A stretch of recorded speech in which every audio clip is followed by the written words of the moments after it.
Hi there, it's Sherry Kaler, and I've got a new yoga prop talk. I've been starting to call these in my mind, and just a short video talking about yoga props and why you might want to get a purpose-built yoga prop, or why you might want to find something that you have around the house that you could use or could get inexpensively, because some yoga props are can be on the more expensive side. As a little reminder, because I sometimes forget to say these, if you find these videos helpful, take a moment and press that like button. And this is going to be an ongoing series of talking about just little quick tips and tricks about using different things for helping support your yoga practice, particularly if you have an adaptive yoga practice where you are accommodating how your body works when it doesn't work the way that people are showing how the yoga poses look. So yeah, please subscribe. There'll be some more videos in this series coming up. And but today I'm talking about yoga belts or yoga straps, right? You'll hear that word kind of interchangeably. And these are used in, when you're doing like this pose. A lot of people, like me included, can't grip their hands behind their back in that pose, so you'd use a strap there. There's that hand to big toe. Supine hand to big toe is a really great stretch for the legs and the hips, and even a little bit to this gluteus medius here gets a nice stretch. And most people can't grab a hand to big toe, so we'll use a strap there to support that pose. So lots of reasons you might want to be using a yoga strap. So let's look at, I have them right here behind me. Look at a couple different options that I have. And one of that you'll see a lot, right? Usually you're gonna see a nice wide, right, surface. This is pretty thick, heavy cotton. There are reasons, right? You want those kind of qualities. You want this to be something that's not gonna twist easily and roll up. You're gonna want it to have some length. Right? They come in all kinds of lengths, usually from in that 6 foot range up to 9, sometimes even, I think I've seen a 10 foot. 9 foot, I think, is where this one is, at 8 to 9 feet. You will also see a couple different varieties of closures. The D-rings, right? Some 2 metal loops at one end, and you go through the 2 loops and then back over one and under the other, right? There's this whole fiddly thing you have to do. That is a very common, and it is in fact the more common type of closure you'll see. This one I'm about to show you is a brand actually called the Super Strap. I am not a brand affiliate at all. I will put a link. I really do hope this company is still selling these. It's an American company. I said I hope because I bought this strap like probably over 15 years ago. 10 years ago, I like this strap so much that when I taught classes in person, back before those pandemic days were upon us, I would bring a bag with 30 of these because sometimes my classes were quite big. Yeah, so every student could have one of these. Some of the advantages to that, if you're also a yoga teacher, is that as you're describing how to use the prop, everybody's prop is the same, right? So you don't have 5 different types of yoga straps that you're trying to describe how to use while you're teaching a class. So that's an advantage to having all of the things being the same. So back to why I picked this one. So this does not have that D-ring closure. This has a pinch closure, right? And I'm gonna hold it. There we go. If I go out to the sides, away from the black clothes, you can see there's this end that is an opening and this toothy end, and those go together with a nice satisfying audible signal, and that it's not going anywhere, right? I have used these straps anchored to the wall for people to lean into to do that kind of yoga karunti. And this is the kind of, you don't want that to slide anywhere and go. But at the same time, right, it's really easy and quick to adjust it, right? So these are reasons why this strap was the strap of choice for nearly the entire 20 years I've been teaching yoga. When the pandemic hit and I stopped teaching in person, I actually gifted a strap to many of my students. Right? So they would all have one for their home practice. And I am down to just, I think, 2 or 3 of these, one for my spouse and I. It's a long strap. I was saying it's 8 to 9 feet long. So it lets you do fun things like put it behind you and make a little shoulder harness that can feel like a great support for your posture. Right? Lots of good reasons why you would maybe want to upgrade on the expense and effort. This is not a strap that's sold in sporting goods stores, right? You have to go out of your way to order these. But it's an excellent strap.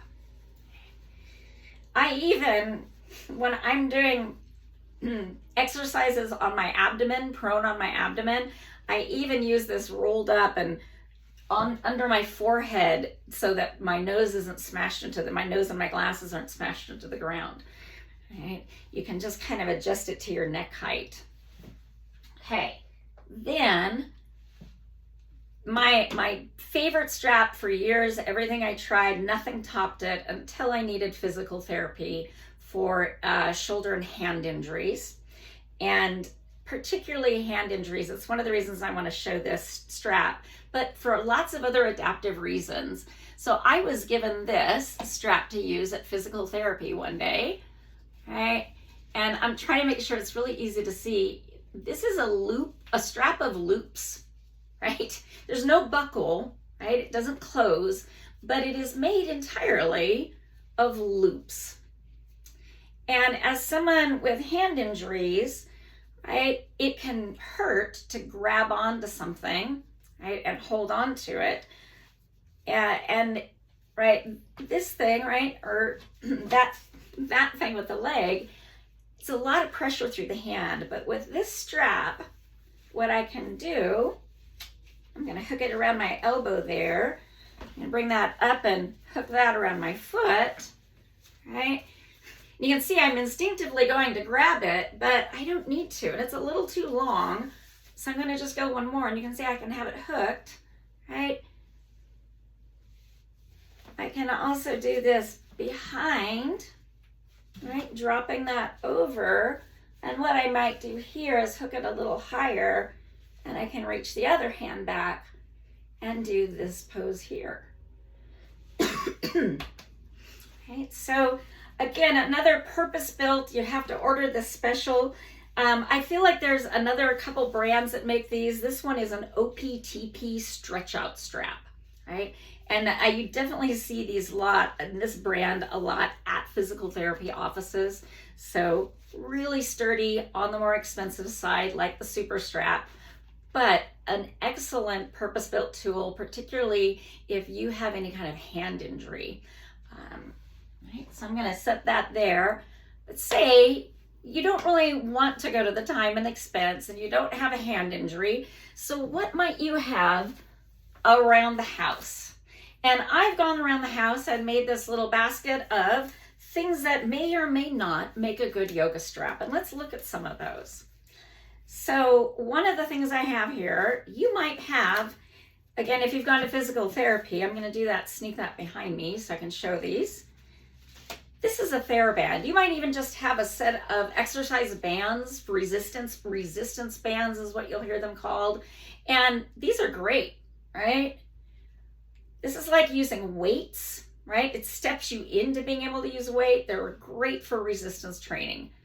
What they're not great for, see how stretchy that is a yoga strap, right? One of the key things about this is that it is rigid, right? I can pull against it and it's not going to stretch at all, right? For really pretty much almost everything you're going to do in a yoga practice, you want a strap that is not going to move. You want something solid that you can push and pull against, and that is the resistance you want. So this stretchy thing, that cannot be a good yoga strap. We're just going to put that off screen here. I'm going to go back to my basket. And you might say to yourself, well, what about a bathrobe tie? Right? Maybe is the answer there. Depends on your bathrobe tie. My spouse's bathrobe tie is stretchy. Their bathrobe is made of like t-shirt jersey material. My bathrobe tie, it twists and it rolls, and is also really pretty thin, right? Super lightweight. This in a pinch, it's not stretchy, it could work, but I would move on from this bathrobe tie, right? Not a good yoga strap. So then you say to yourself, what about a necktie, right? A necktie, right? It's got a lot of these things, but can you see how gently, I'm not going to pull on this and yank, right? Because a necktie actually, many of them cost more than my yoga straps, right? So I'm not going to make this one, and I'm not even going to toss it. I'm going to treat it gently, set it off to the side. I would say let's move on to something else. So next you say, how about a scarf? I've got lots of scarves. And that's another maybe, because some scarves, like this one, I'm a big scarf person, but this scarf is stretchy, right? Not as stretchy as a TheraBand, but probably not a good yoga strap. This one's really fuzzy. Remember when these were popular? And I thought this one was going to be the super stretchy one, but it's not stretching at all. It's surprisingly sturdy. Maybe this might be a good yoga strap, right? We'll put that behind us. But I keep going. If you're like me and have multiple scarves, I have this one, right, made of batik cotton. It's really not stretchy. It's not super fuzzy. The fuzzy one is really slippery, which is why I kept looking. So if I had the choice, I would actually say no yoga strap because it's slippery and my hands might slide, and I would pick this scarf, right? It's cotton, it's not super precious. I can put a lot of pressure on it. But I happen to have a dog. We have a dog. And so what I would actually use, the main thing with using a dog leash, you've got to watch out for that snap, that buckle, right? You do not want that to hit you. But many dog leashes, this one, right, very long, thick, wide, it's not stretchy, and it's already got a loop there on one end, so I could just do that. And there, I am able to do that with this. This would work great. Dog leashes make a great yoga strap. Again, just watch out. Don't let that buckle hit you. I would say anywhere tender, but honestly, if that buckle swings around and hits you, that latch, that snap, it would probably make whatever it hit tender. I have two more things in my basket that I want to show you that you might not think of. And that is kitchen towels or a hand towel from the bathroom. But kitchen towels are sometimes a little bit bigger, right? This kitchen towel, especially if I hold it corner to corner, right? I've got a lot of real estate I can work with. Works great for this. Now this depends on how stiff your legs are. My legs are more flexible than the average person, so this definitely works for me. If your legs are pretty tight and tender, might not be big enough. Might have a different type of towel.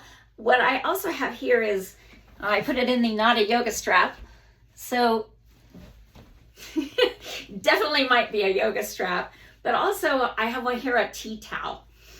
And sometimes tea towels are actually a bit bigger than your kitchen towel. And again, if you hold them corner to corner, you end up with a pretty long length that is got a lot of resistance, and you can do a lot of these yoga poses with that. So a whole pile of things that maybe aren't good to be a yoga strap, right? If it's stretchy, if it's too thin, if it twists up, all of those things, it's not going to work. Or if it's slippery, your hands can't get a good grip on it. But on the plus side, right, you might try out the different towels in your kitchen. You might have a scarf or a bathrobe tie, not in our house, or a dog leash. And all of these things, if you've got a dog, right, you might already have around your house. You could use any of these things for a yoga strap without having to go through the time and expense of buying a purpose-built yoga strap until such time you feel like your practice really needs that kind of purpose-built prop. Otherwise, just look around the house. I want to show one last trick before I go. It doesn't use any of these props, and it's for this one I have been showing you several times. I'm going to turn around here and show you what you can do. Now, you've got to assume that you're not wearing a shirt that is really fragile and you might feel like you could damage it.